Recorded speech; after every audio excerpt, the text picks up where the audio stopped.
दोस्तों good evening. अच्छा भाई दोस्तों, कहने के लिए तो ये गुड इवनिंग है, लेकिन भाई असल में ये बैड इवनिंग है। जी हाँ दोस्तों, अच्छी खासी पिटाई हुई है, जबरदस्त पिटाई हुई है मार्केट में भी। और अगर आप देखें दोस्तों स्टॉक्स में तो जबरदस्त पिटाई हुई है, बहुत ही जबरदस्त पिटाई। खासकर बैंकिंग स्टॉक्स तो बिल्कुल ही, और small cap mid cap stocks में और भी तेज पिटाई हुई है। लेकिन अब आगे क्या क्या जो है दोस्तों, यहां पर मार्केट और गिरावट दिखा सकता है या फिर जो एक बाउंस बैक आ सकता है। क्यों आ सकता है? क्योंकि डाउ जोन्स से मार्केट दोस्तों लगभग सपोर्ट के आसपास है। ये चीज आपको याद रखनी है।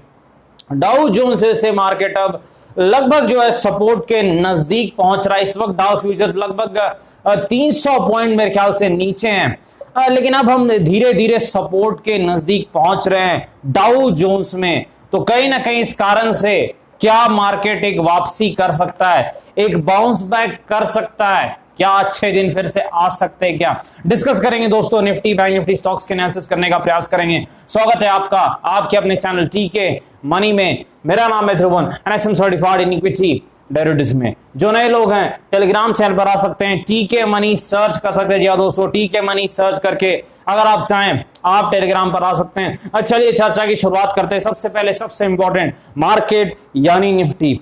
देखिए दोस्तों, सबसे पहले डाउ जोन्स यूएसए मार्केट, ये तो भाई हर दिन गिरता है, कुछ नया है नहीं भाई, फिर से नीचे की तरफ गिरा।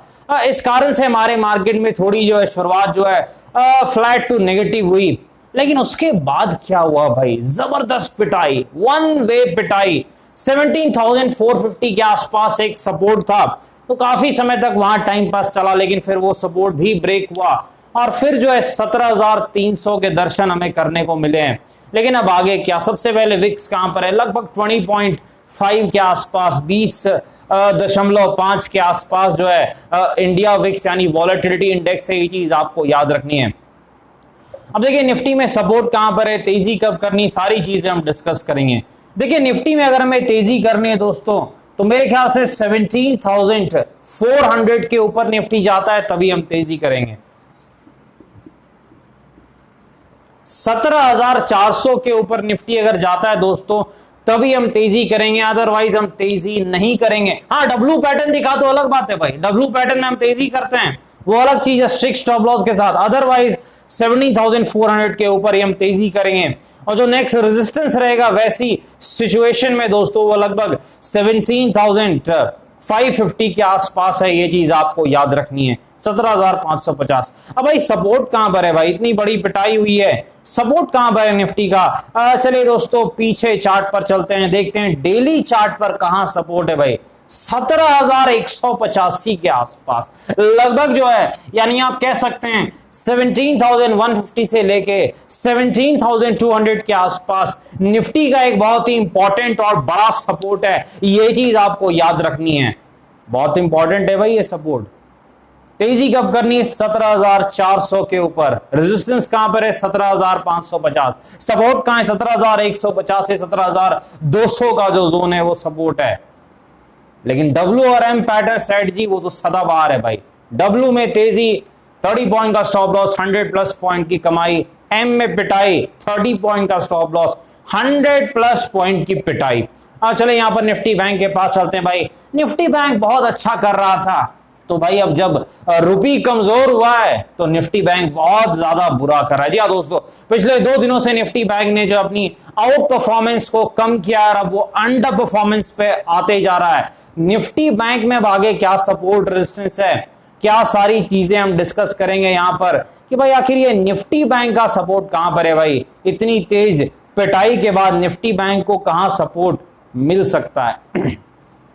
देखिए सबसे पहले दोस्तों, अगर आपको निफ्टी बैंक में तेजी करनी है तो आप तेजी 39,670 के ऊपर ही करें, यानी 39,670 के ऊपर अगर बैंक निफ्टी जाता है तभी आप तेजी कर सकते हैं 70 पॉइंट के स्टॉप लॉस के साथ। और लगभग जो है 400 से 500 पॉइंट यानी लगभग 40,000 के आसपास आपका टारगेट हो सकता है, ये चीज आपको याद रखनी है। लेकिन भाई सपोर्ट कहां पर है, क्योंकि बहुत ही जबरदस्त पिटाई हुई है भाई। देखिए जो निफ्टी बैंक का सपोर्ट है दोस्तों लगभग 39,000 के आसपास है, 39,000 के आसपास एक मानसिक लेवल भी है, तो निफ्टी बैंक का सपोर्ट 39,000 के आसपास है, ये चीज आपको ध्यान में रखनी है। यहां भी WRM पैटर्न स्ट्रेटजी आप फॉलो कर सकते हैं। स्टॉप लॉस बड़ा है भाई, 70 पॉइंट का स्टॉप लॉस, 300 प्लस पॉइंट की कमाई। चलिए स्टॉक्स के बाद चलते, सबसे पहले M&M फाइनेंस। देखिए वन वे तेजी के बाद आखिरकार बड़ी गिरावट देखने को मिल रही है M&M फाइनेंस में। रीजन आपको पता है, न्यूज है भाई, RBI रिलेटेड न्यूज है, आपको पता है भाई कहीं ना कहीं थर्ड पार्टी जो है जो एजेंट्स हैं, रिकवरी एजेंट्स, उनके बारे में जो टिप्पणी की RBI ने, इस कारण से M&M फाइनेंशियल्स जो है उसमें बड़ी गिरावट देखने को मिली है। सपोर्ट कहां पर है M&M फाइनेंस का, देखिए 180 से लेके 185 के आसपास M&M फाइनेंस का सपोर्ट है, ये चीज आपको याद रखनी है। रेजिस्टेंस कहां पर है, 225 के आसपास।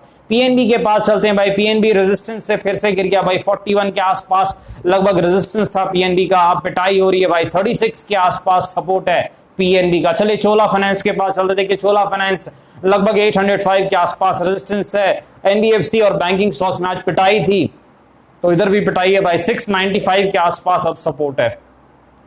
चलिए HDFC लिमिटेड के पास चलते, देखिए HDFC में भी गिरावट है भाई, 2510 के आसपास इसका रेजिस्टेंस है, और जो सपोर्ट है ये 2260 के आसपास। एक अच्छा बाइंग जोन है लॉन्ग टर्म के लिए 2260, जब भी ये 2100 के आसपास आता है पिछले कुछ महीनों से, वहां पर बाइंग करने से काफी फायदा देता है। तो लगभग 2260 के आसपास इसका जो है सपोर्ट है HDFC लिमिटेड का, ये चीज आपको याद रखनी है। डिस्क्लेमर आपको पता है, वीडियो एजुकेशन और इन्फॉर्मेशनल पर्पस के लिए कृपया अपने फाइनेंशियल एडवाइजर से बातचीत करके फैसले बाजार में काफी जोखिम है, थोड़ा ध्यान से काम करें। धन्यवाद।